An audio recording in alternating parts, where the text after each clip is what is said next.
Hello students, आज हम solve करेंगे नेशनल टेस्ट अभ्यास सीरीज। पेपर हमारा रहेगा केमिस्ट्री, पेपर 1 फॉर नीट। अब हमारा क्वेश्चन नंबर 1 है setting of plaster of Paris. Plaster of Paris को जब हम सेट करते हैं मतलब उसमें वाटर ऐड करते हैं तो होता क्या है?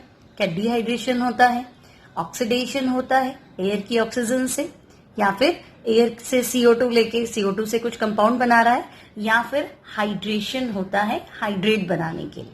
तो देखो स्टूडेंट्स, प्लास्टर ऑफ पेरिस यानी POP।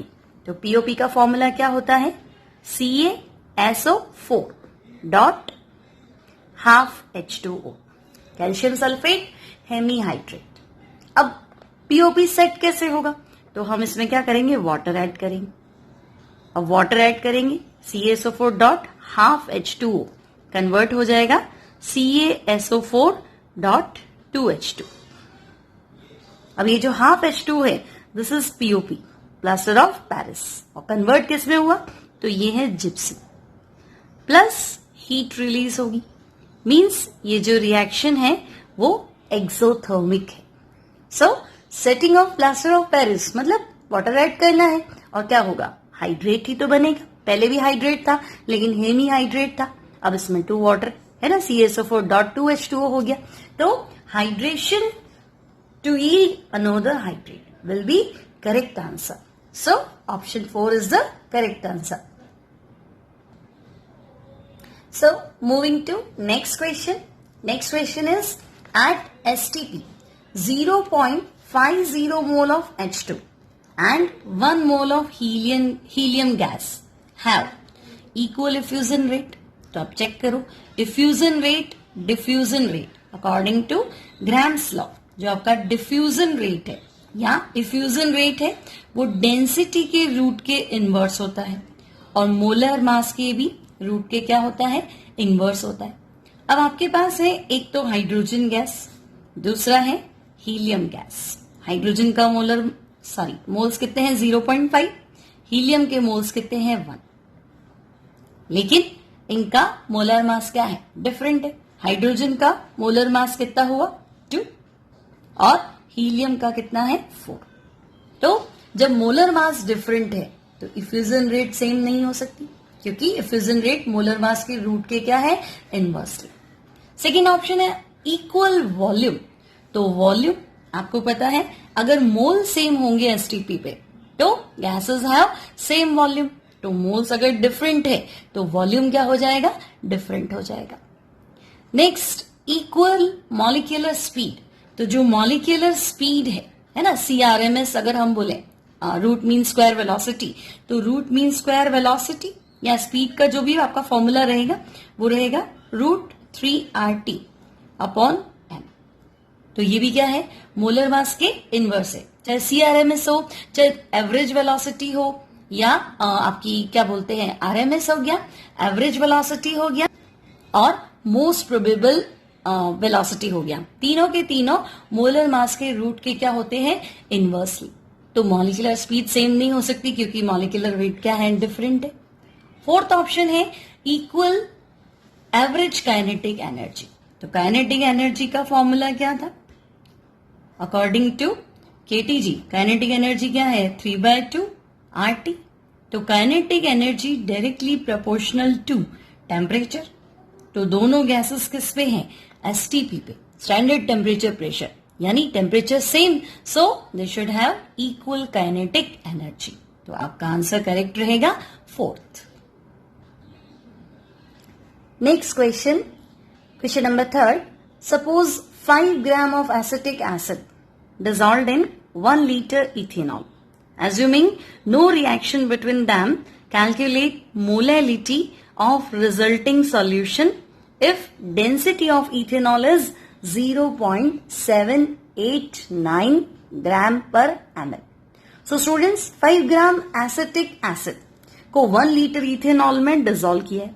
तो एसिटिक एसिड तो आपका हो गया सॉल्यूट, और एसिटिक एसिड है 5 ग्राम्स।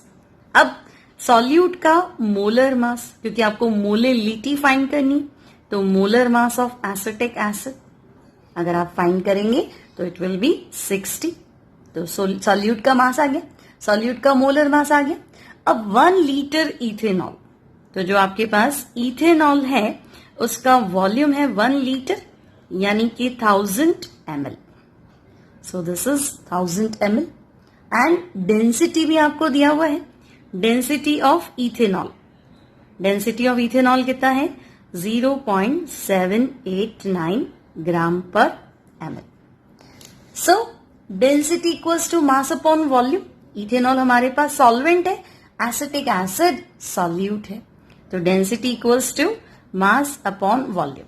तो इथेनॉल का जो मास हो जाएगा that is density into volume. Density है 0.789 और वॉल्यूम है वो है 1000 ग्राम्स, सॉरी 1000 ml। सो इथेनॉल का मास हो गया 789 grams. Now what is the formula of molality? तो मोलैलिटी का फॉर्मूला क्या है? तो मोलैलिटी होती है सॉल्यूट का मास अपॉन सॉल्यूट का molar mass into 1000 divided by mass of solvent. 1000 इसलिए लिखा कि आपने मास ऑफ सॉल्वेंट किस में ले लिया? ग्राम्स में। सो मोलेलिटी फाइंड करनी है, हम यहां फाइंड कर लेते। तो molality solute mass, acetic acid कितना है 5 ग्राम, मोलर मास कितना है 60। तो मास हो गया 5, मोलर मास हो गया 60 into 1000 divided by mass of solvent. तो इथेनॉल कितना है 789 ग्राम्स। तो आप इसको सॉल्व कर लेंगे तो इसका आंसर आपको मिलेगा 0.1056। सो answer will B first 0.1056। Moving to next question.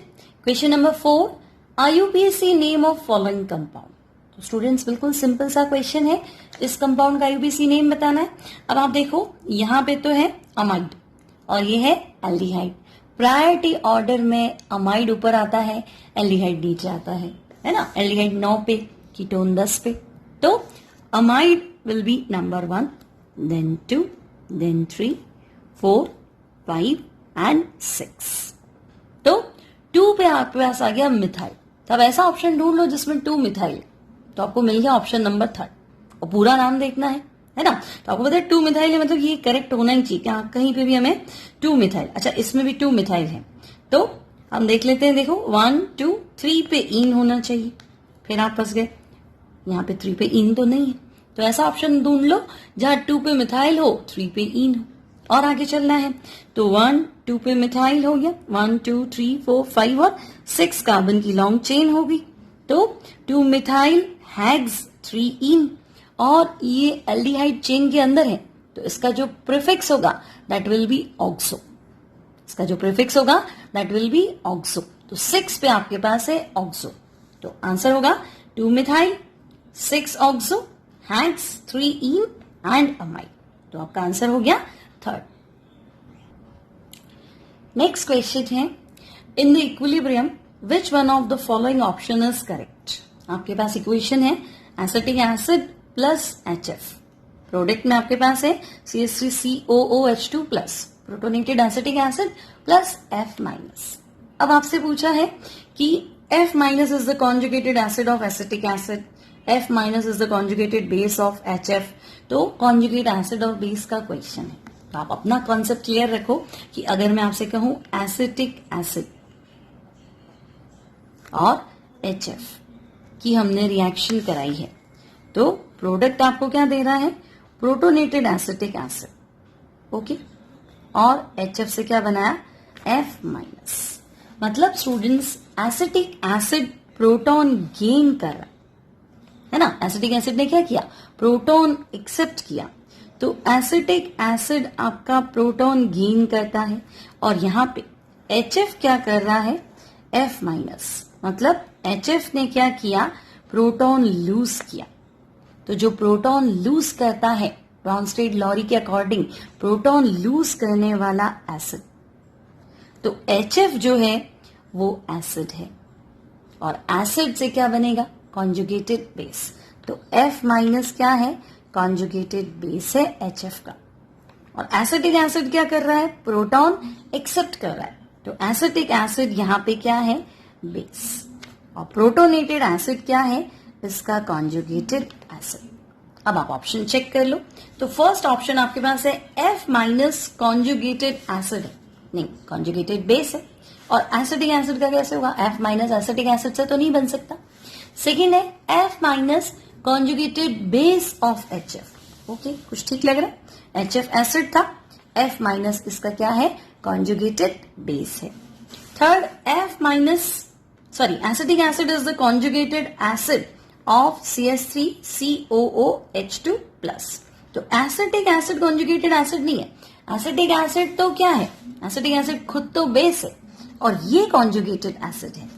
और फोर्थ ऑप्शन है protonated acetic acid is conjugated base of acetic acid, तो ये तो कॉन्जुगेटेड एसिड था, तो सिर्फ एक ऑप्शन करेक्ट है कि F माइनस जो है वो HF का कॉन्जुगेटेड बेस है, यानी कि option number 2 is correct answer.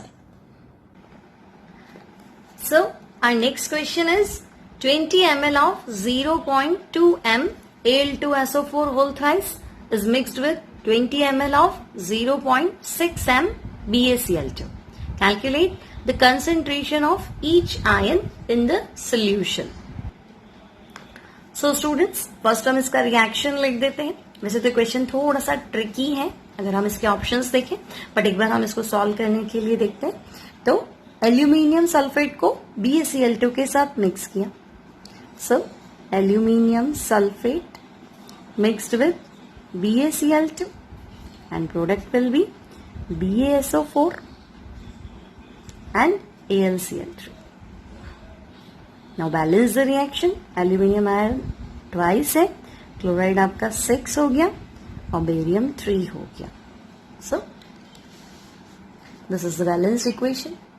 Now अगर हम इक्वेशन देखें तो अगर एल्यूमिनियम सल्फेट 1 मोल है तो बेरियम क्लोराइड रिक्वायर्ड कितना है 3, BaSO4 कितना बनेगा 3 और AlCl3 कितना बनेगा 2।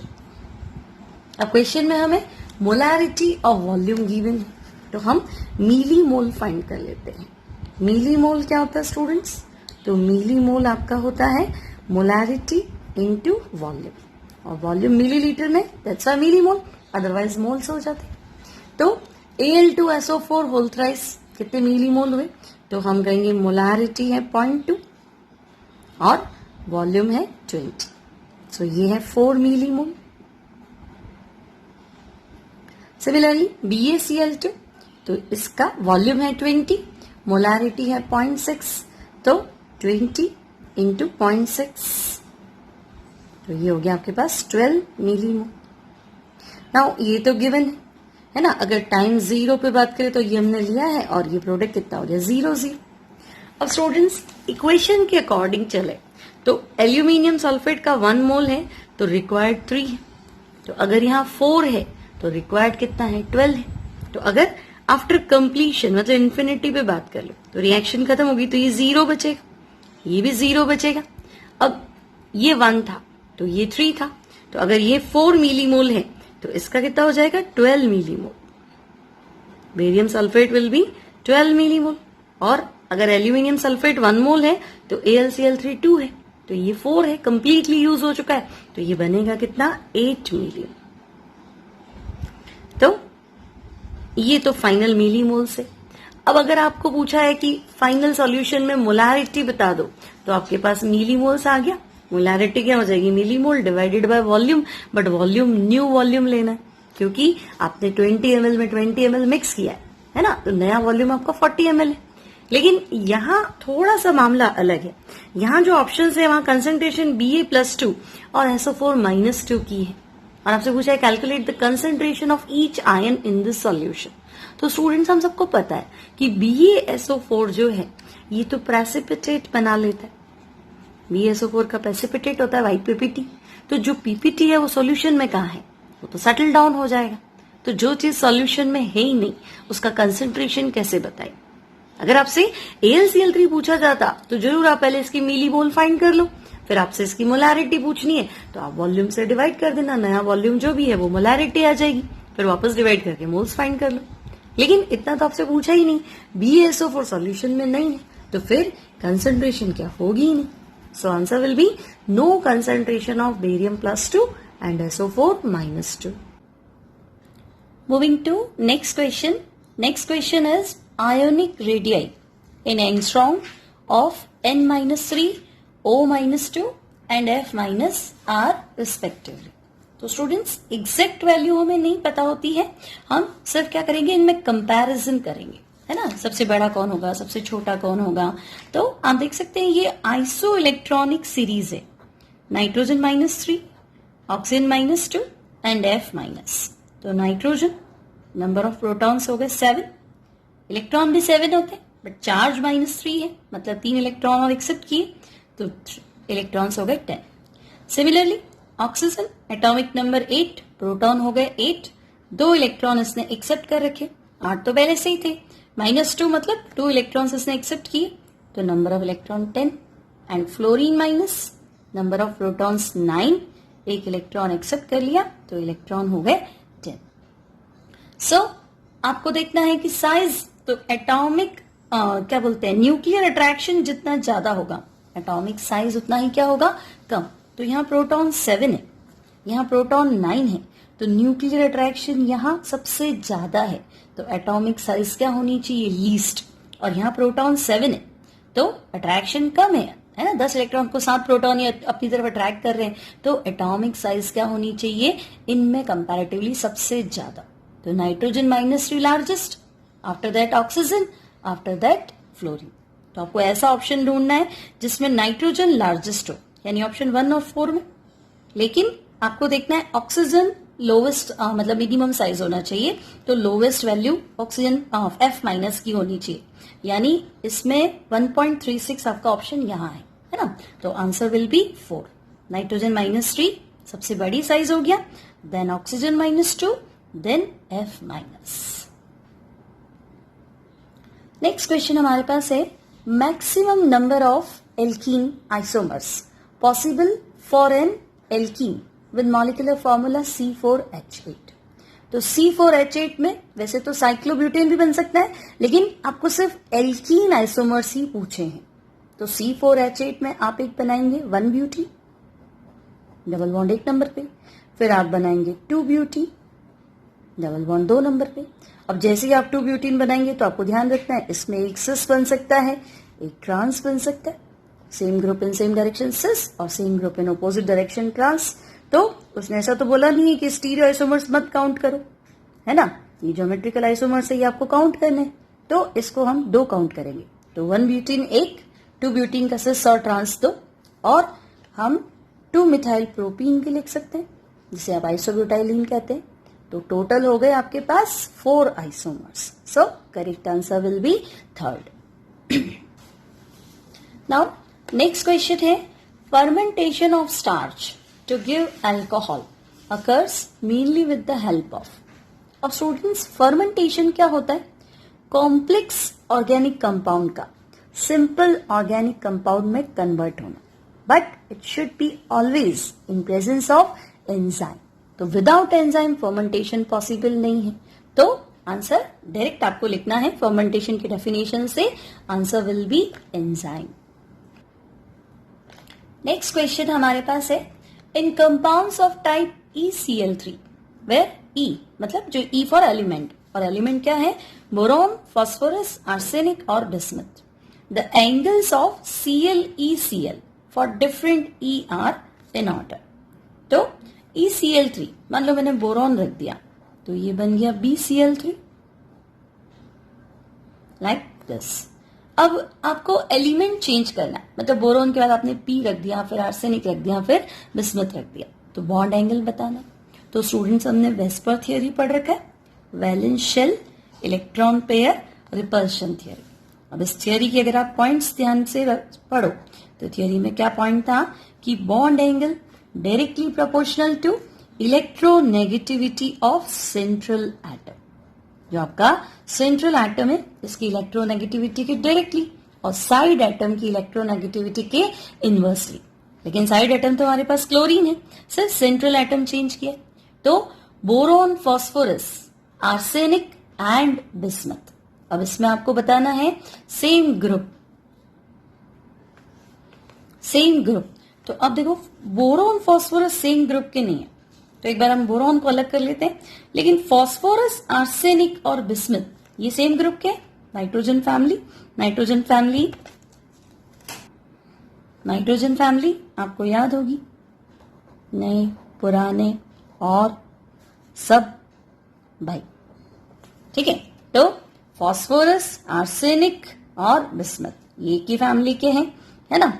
तो central atom phosphorus, arsenic, bismuth है ना, इनकी इलेक्ट्रोनेगेटिविटी डाउन द ग्रुप कम होती है, तो बॉन्ड एंगल भी क्या होगा, कम। तो फॉस्फोरस सबसे आगे रहेगा, फिर आर्सेनिक, फिर बिस्मथ। अब आप कहेंगे बोरॉन का कंपैरिजन, तो देखो बोरॉन में हाइब्रिडाइजेशन आपको दिख रहा है, बॉन्ड पेयर 3 है, तो हाइब्रिडाइजेशन sp2, तो बॉन्ड एंगल 120 डिग्री होना ही, यहां कोई पंगा ही नहीं है। अब PCl3 की बात करें तो आप फिर ध्यान से देखो, PCl3 में एक लोन पेयर तो आ ही जाएगा, वेस्पर थ्योरी फिर पढ़ रखा है। बॉन्ड पेयर लोन पेयर में क्या रहेगा, रिपल्शन रहेगा, तो बॉन्ड एंगल क्या हो जाएगा, कम। तो हमें पता 120 से तो कम है, तो 120 एग्जैक्ट क्या है, तो हम कहेंगे बोरॉन।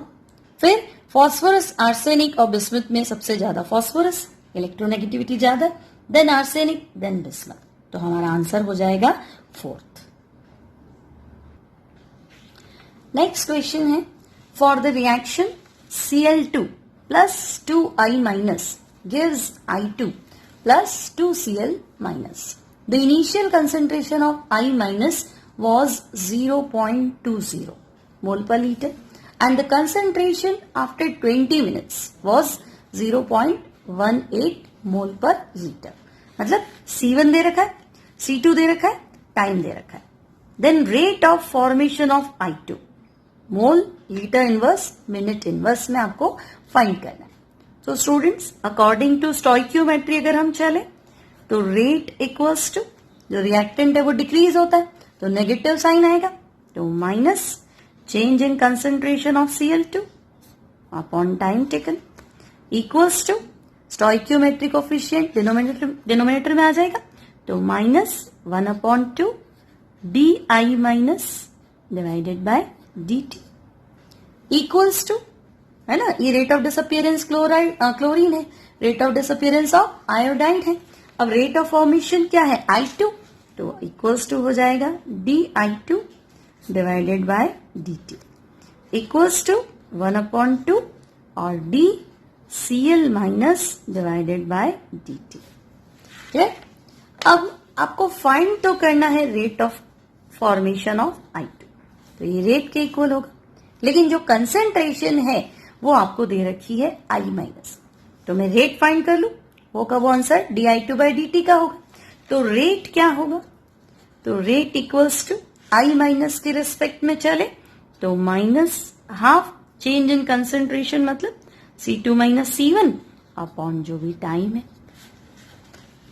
अब C2 माइनस C1, तो रेट इक्वल्स टू -12 C2 कितना है 0.18 फाइनल कंसेंट्रेशन, इनिशियल कितना है 0.20, तो हम वैल्यू पुट कर लेते हैं 0.18 माइनस 0.20 एंड टाइम टेकन था हमारे पास 20 मिनट्स, तो दिस इज 20 मिनट्स। अब आप फाइंड कर लो, तो रेट आपके पास क्या आ जाएगा, ये माइनस हो जाएगा, माइनस माइनस प्लस हो जाएगा, तो 0.02 डिवाइड बाय 20 इंटू हाफ, तो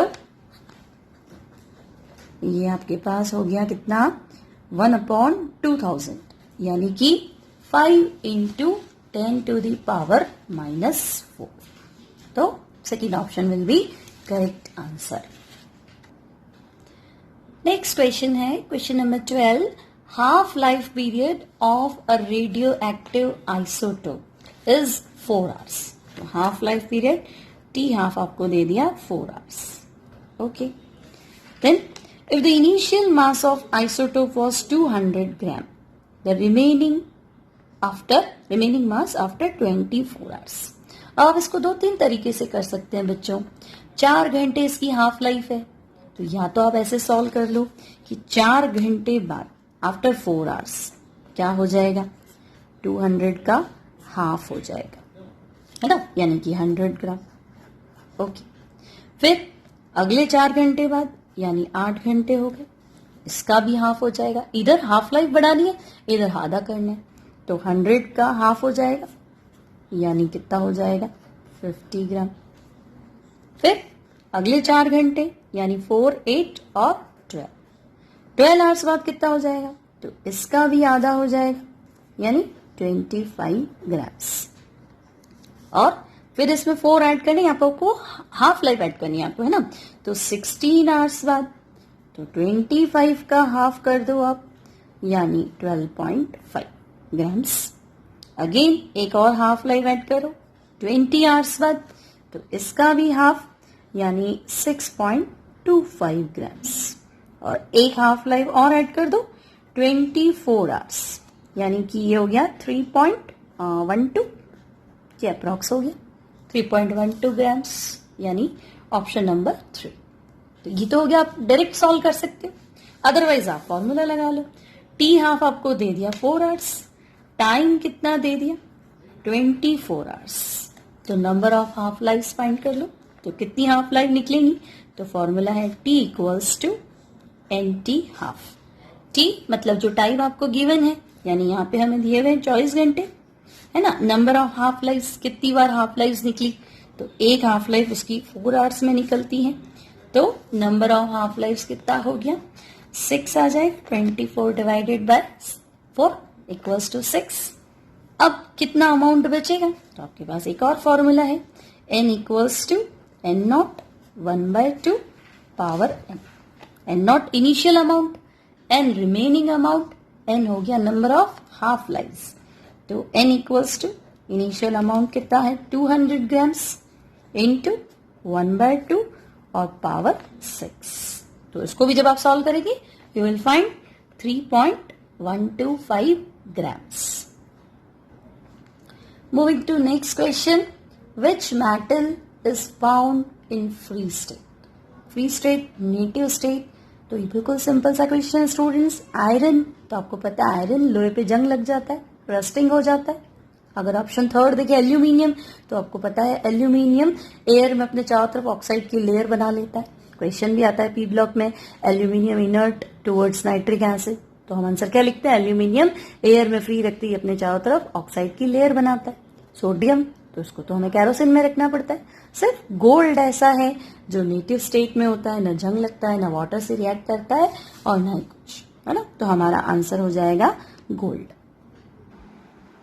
next question, 2-phenyl propene on acidic hydration gives. एक बार इसका स्ट्रक्चर बना के देख लेते हैं। 2-phenyl propene, this is propene and this is phenyl।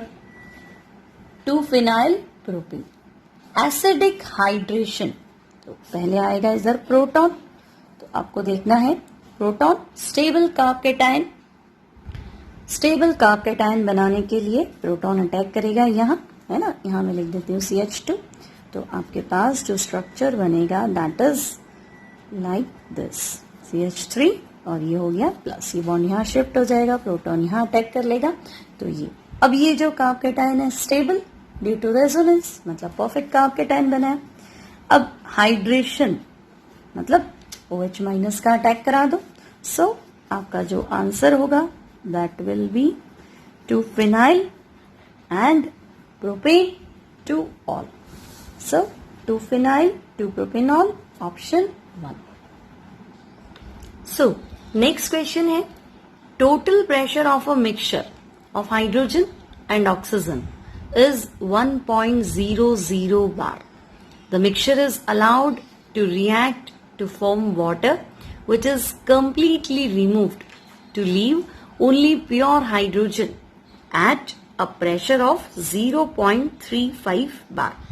Assuming ideal gas behavior and all the pressure measurements were made under the same conditions of temperature and volume, the mole fraction of hydrogen in the original mixture. तो students पहले हमें समझना होगा कि total pressure of a mixture of hydrogen and oxygen वो दिया हुआ है और इनकी रिएक्शन करा के वाटर बनाया है। तो हम हाइड्रोजन और ऑक्सीजन की रिएक्शन करा लेते हैं। हाइड्रोजन गैस, ऑक्सीजन गैस और प्रोडक्ट में आपके पास है वाटर। तो ये बैलेंस्ड इक्वेशन और ये लिक्विड। अब हाइड्रोजन और ऑक्सीजन का जो टोटल प्रेशर है वो है 1.00 बार। तो स्टूडेंट्स, अगर मैं मान लूं कि ऑक्सीजन का प्रेशर ये मैंने ले लिया P0 बार, तो हाइड्रोजन कितना हो जाएगा 1 माइनस P0 बार, क्योंकि पूरा मिक्सचर का प्रेशर तो 1 बार है ना।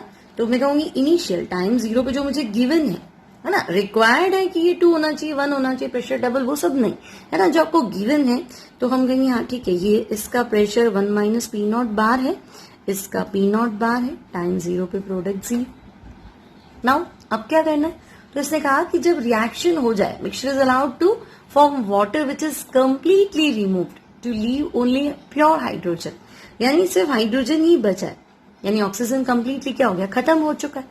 तो अब टी टाइम पे अगर हम बात करें, एट टी टाइम, तो क्या होगा, ये कंप्लीटली रिमूव हो चुका है, मतलब P0 में से P0 चला गया, तभी तो ये 0 आएगा। ये कब खत्म होगा, जब ये बचेगा कितना 0, तो 0 कब बचेगा, तो जब P0 में से कितना होगा, P0 चला जाएगा।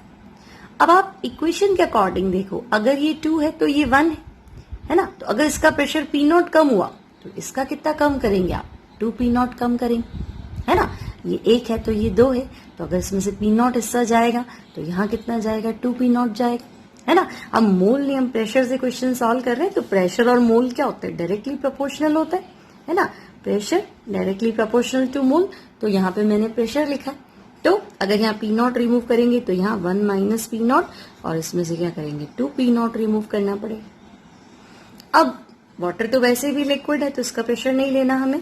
सो अब क्या दिया है आपको कि लास्ट में जो हाइड्रोजन बच रहा है, जब वाटर हमने कंप्लीटली रिमूव कर दिया, ऑक्सीजन पूरा खत्म हो गया, तो लास्ट में जो प्रेशर बच रहा है दैट इज 0.35 बार। तो हमारे पास लास्ट में हाइड्रोजन कितना बच रहा है, हाइड्रोजन का प्रेशर कितना है, 1 minus P0 minus 2 P0 equals to 0.35 bar, यानी 1 माइनस 3 P0 इक्वल्स टू 0.35 बार। तो 3 P0 इक्वल्स टू कितना हो गया, 1 माइनस 0.35, यानी P0 इक्वल्स टू ये कितना हुआ आपका 0.65 डिवाइडेड बाय 3, तो ये आपके पास आ गया 0.21 बार। तो ये आपके पास P0 है ना। P0 तो क्या था, ऑक्सीजन का प्रेशर था, यानी ऑक्सीजन के मोल्स मान लेती हूँ मैं 0.21 समथिंग होंगे। हमसे क्या पूछा है, तो हमसे पूछा है the mole fraction of hydrogen in the original mixture.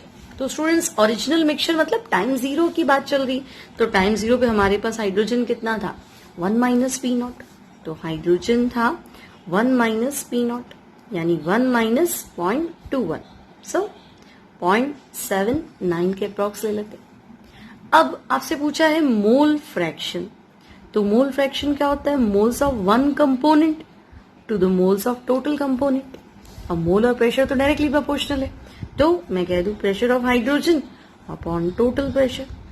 तो ओरिजिनल मिक्सचर की बात चल रही है, यानी शुरू में आपसे पूछा, आपसे ये नहीं पूछा इक्विलिब्रियम में, तो आप यहाँ चले जाते, है ना। इनिशियल टाइम पे तो मेरे पास 1 माइनस P0 है, तो इनिशियल प्रेशर कितना है, तो 1 माइनस P0 यानी कि 0.79 है, और इनिशियल प्रेशर, टोटल प्रेशर कितना है, तो हम कहेंगे हाइड्रोजन का तो 0.79, और टोटल प्रेशर शुरू में कितना था 1.00 बार, यानी कि दिस।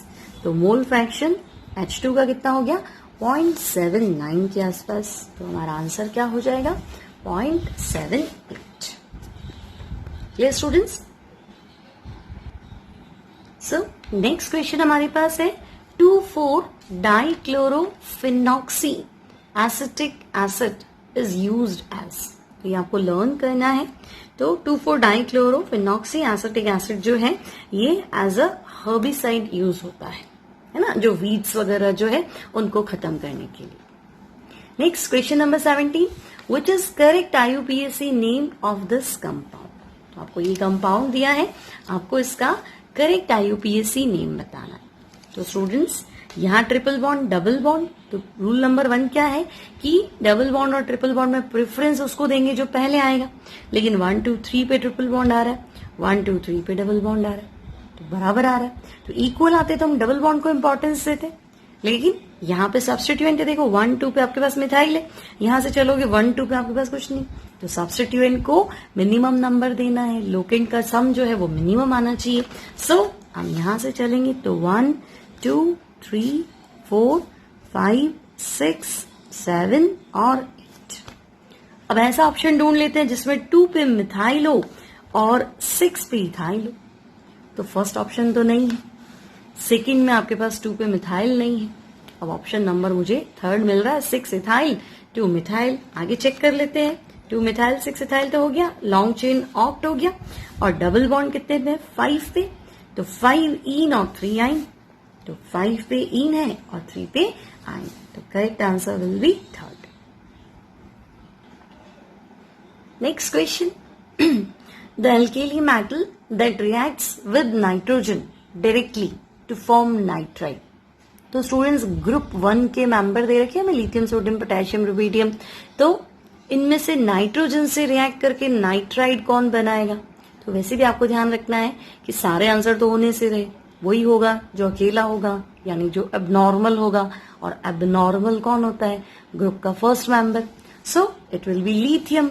और आपको पता होना चाहिए लिथियम एयर में ऑक्सीजन से भी रिएक्ट करता है, एज वेल एज नाइट्रोजन से भी रिएक्ट करता है, और क्या बनाता है? Lithium nitride. सो हमारा आंसर हो जाएगा lithium. Now question number 19, which one of the two iodine atoms will be more reactive in the SN1 and SN2? आपको ये कंपाउंड बनाया है और इसमें पूछा है कि ये I आपका A हो गया और ये वाला IB हो गया, SN1 और SN2 में रिएक्टिविटी। तो स्टूडेंट्स SN1 में तो रिएक्टिविटी 3 to 1 और SN2 में 1 to 3। तो यहाँ पे जो अल्काइल हैलाइड है वो 1 डिग्री। अब यहाँ पे प्रॉब्लम क्या है? ये एलाइल है ना, carbon next to double bond. Carbon next to double bond क्या होता है? एलाइल। तो एलाइल हैलाइड में जो आपका एलाइल कार्ब केटायन है ये स्टेबल है ड्यू टू रेजोनेंस। अब अगर ये रेजोनेंस की वजह से स्टेबल है तो जो स्टेबल कार्ब केटायन होता है वो क्या होता है? SN1। तो हम कहेंगे एलाइल कार्ब केटायन, इसमें रेजोनेंस है, रेजोनेंस की वजह से क्या है? स्टेबिलिटी है। और जब कार्ब केटायन स्टेबल होता है तो मैकेनिज्म SN1।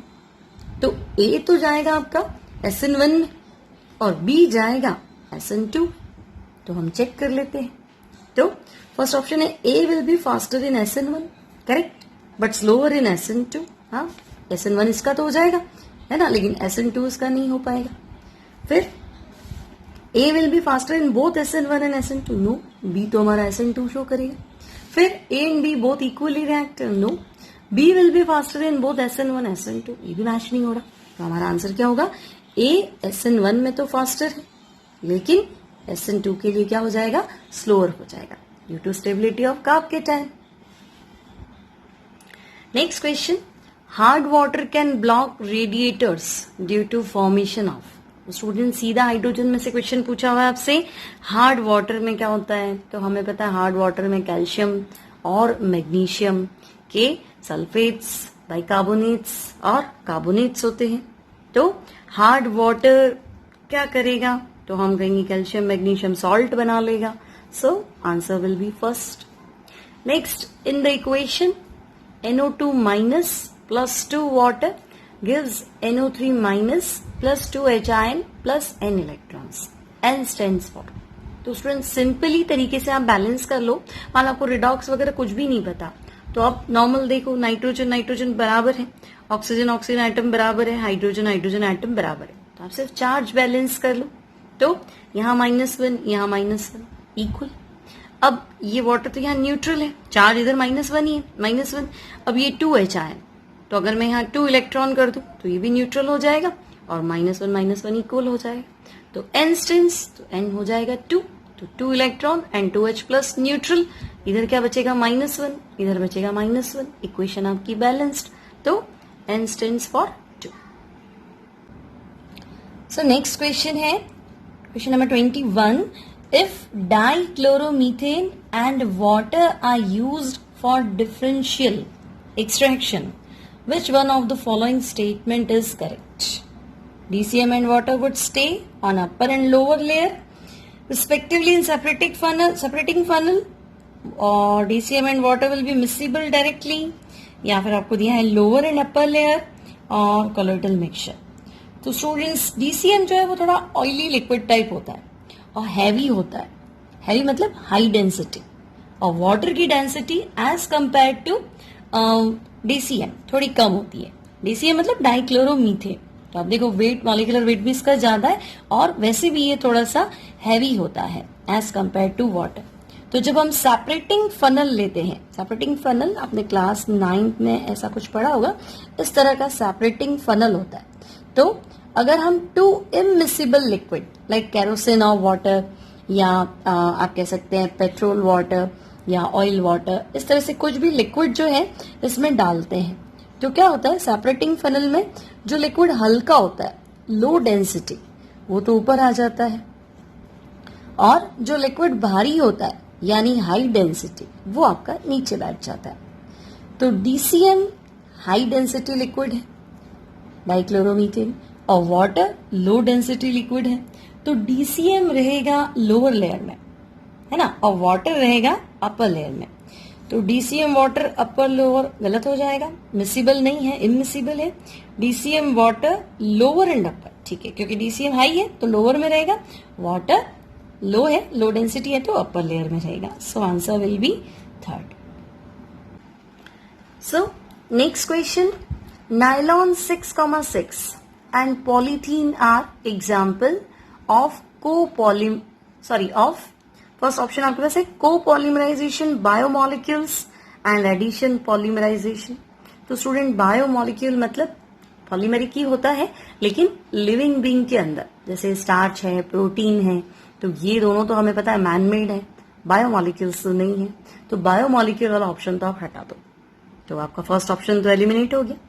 नेक्स्ट है कंडेंसेशन पॉलीमर। यस, नायलॉन 6,6 क्या होता है, हेक्सामिथाइलिन डाइअमीन और एडिपिक एसिड के कंडेंसेशन से बनता है।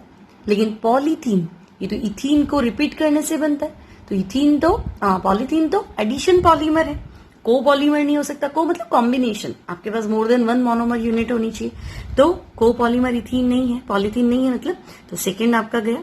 थर्ड आपको मिल गया आंसर, फर्स्ट वाला कंडेंसेशन है और पॉलीथीन रिपीटिंग यूनिट्स क्या, इथीन, बहुत सारी इथीन रिपीट हो जाएगी, एडिशन पॉलीमर से क्या बनेगा, पॉलीथीन बनेगा।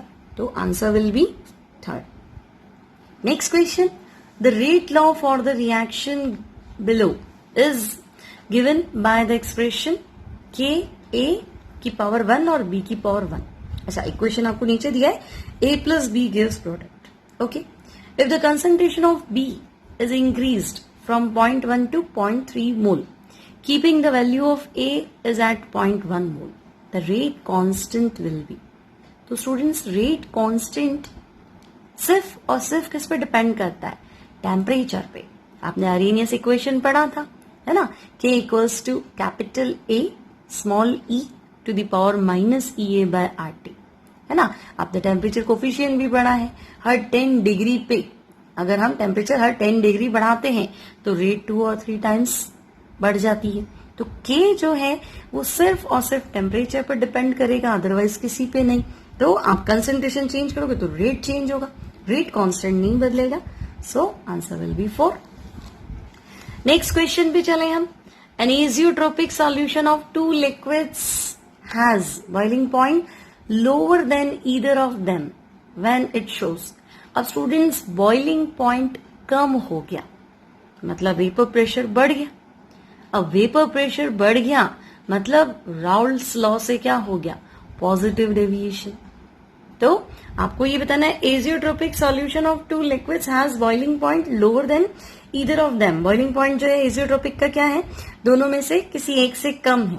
तो ऐसा तभी पॉसिबल हो सकता है जब डेविएशन क्या हो, positive deviation from Raoult's law. तो answer will be third. So question number 25, for a reaction equilibrium N2O4 gas gives twice NO2. The concentration of N2O4 and NO2 at equilibrium are 4.8 into 10 to the power minus 2 and 1.2 into 10 to the power minus 2 mole per liter respectively. The value of Kc for the reaction is. तो students बहुत simple सा question है. Equilibrium constant आपको निकालना है Kc और equilibrium concentration आपको given है. तो जो आपका रिएक्शन है इससे Kc का फॉर्मूला क्या बनेगा?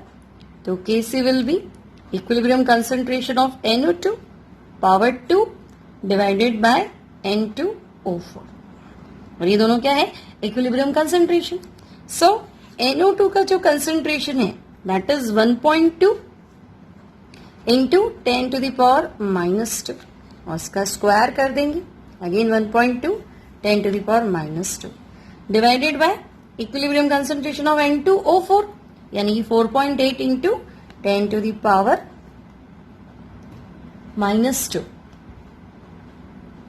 सो 10 to the power minus 2 10 to the power minus 2 cancel and ये पॉइंट उड़ा देंगे आप, नीचे आ जाएगा 10. तो ये हो गया आपका 144 divided by 48 into 10 to the power minus 3. So 144 divided by 48, I think it's 3. So answer will be 3 into 10 to the power minus 3 mole per liter. Yeah, answer 1 is correct.